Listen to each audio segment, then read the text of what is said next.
నమస్కారం మిత్రులు, welcome back to my new vlog.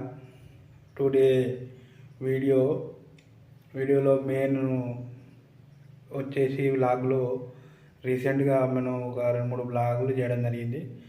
ఆ మొక్కలు ఇప్పుడు ఒక పెరుగు దశ మొక్క దశ నుండి మీడియం సైజు వరకు పెరగడం జరిగింది.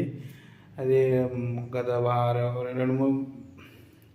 15 రోజుల క్రితము 16 రోజుల క్రితము ఫ్లిప్కార్ట్లో కూరగాయలకు సంబంధించిన విత్తనాలను ఆర్డర్ చేయడం జరిగింది.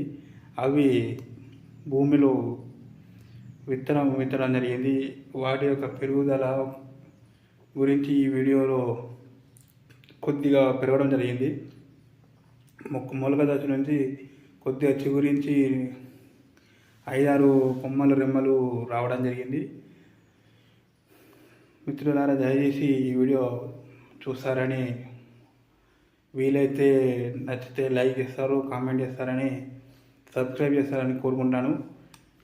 Let's get in to my video. మిత్రులారా, దయచేసి వీడియోను చూస్తారని వేడుకుంటాను. అయితే 15-16 రోజుల క్రితం ఫ్లిప్కార్ట్లో కూరగాయలకు సంబంధించిన విత్తనాలు, సీడ్స్ ఆర్డర్ చేయబడి జరిగింది. వాటిని నాటడం జరిగింది. ఆ నాటబడిన మొలకలు మొలక దశ నుంచి మొక్కల యొక్క చిగురిస్తూ 4 రెమ్మలు కొమ్మలు రావడం జరిగింది. ఇందులో చిక్కుడు, సోర, ఆనగకాయ, కాకబీర వంటి కూరగాయలు ఉన్నాయి. ఇందులో చాలా రకాల గింజలు ఉన్నాయి. ఆకుకూరకు సంబంధించినవి, కూరగాయలకు సంబంధించినవి విత్తనాలు, వంకాయ, మన పచ్చిమిర్చి కానీ సంబంధించిన మొక్కలు, కూరగాయల విత్తనాలు పెడితే ఇవి చాలా వరకు వేయడం జరిగింది. ఈరోజు వ్లాగులో వాటి గురించి కూడా జరుగుతుంది.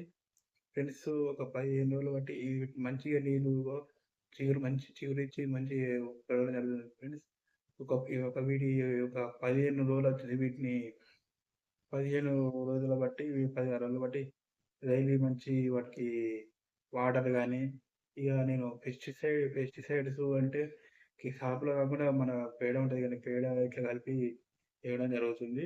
నేను మ్యాక్సిమం మా ఇంటి ఖాళీ జాగాలో కాబట్టి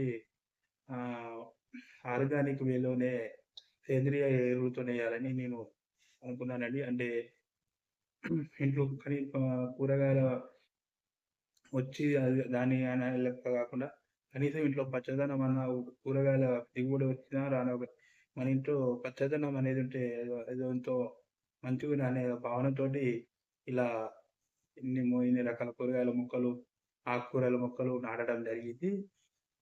వీటిలో కాకర అనేది కొద్దిగా పెరుగుతుంది.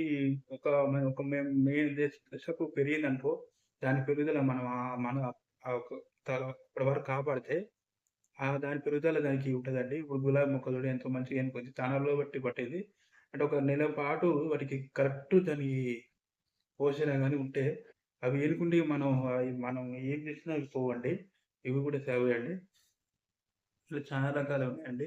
ఆకుకూరలు కానీ, క్యారెట్, క్యాబేజీ వంటి కూరగాయలు ఉన్నాయి. ఇక్కడ 2 చిక్కుడు పాదులండి. చిక్కుడు మొలకలు పక్కకు వాటి సోరకాయ, కాకరకాయ మొక్కలు ఉన్నాయండి. ప్రతిరోజు నీరు పెట్టడం జరుగుతుంది. నీరు సమృద్ధిగా పెట్టడం జరుగుతుంది. కొద్దిగా గత వారంతో పోలిస్తే మొలకల పెరుగుదల మంచి ఆశాజనకంగా ఉన్నది. మా ఇంటి వదిలే ఖాళీ స్థలంలో ఇవన్నీ పెట్టడం జరిగింది. ఇది దోస సంబంధించిన తీగ అండి. ఇంట్లో పచ్చదనం గురించి వేరుగా ఇక్కడ కొత్తిమీర సంబంధించిన ధనియాలు చల్లడం జరిగింది. నిన్న జరిగింది. మొలకలు ఎత్తుగా చూడాలి. ఫస్ట్ సారి ట్రై చేస్తున్నాండి. ఇవ్వండి, ఇట్లా చూడండి. ఇవి ఇట్లా ఆకుకూరల బాపలు ఉన్నాయి. చిక్కుడు పాదులండి. అయితే మనం ఇంటిలో పచ్చదనం పెంచితే చాలా మంచిగుంటదండి. ఆటి పొల్యూషన్‌లో కానీ పొల్యూషన్ అన్నా కొద్ది మనకు వాటి నుంచి దిగుబడొచ్చినా రాకున్నా, పంటలు, ఫలాలు రాకున్నా, మనం మన ఉండే పొల్యూషన్ కొద్దిగైనా తగ్గించిన వాళ్ళమైతాం. ఆ మొక్కలు ఆక్సిజన్ కాబట్టి చాలా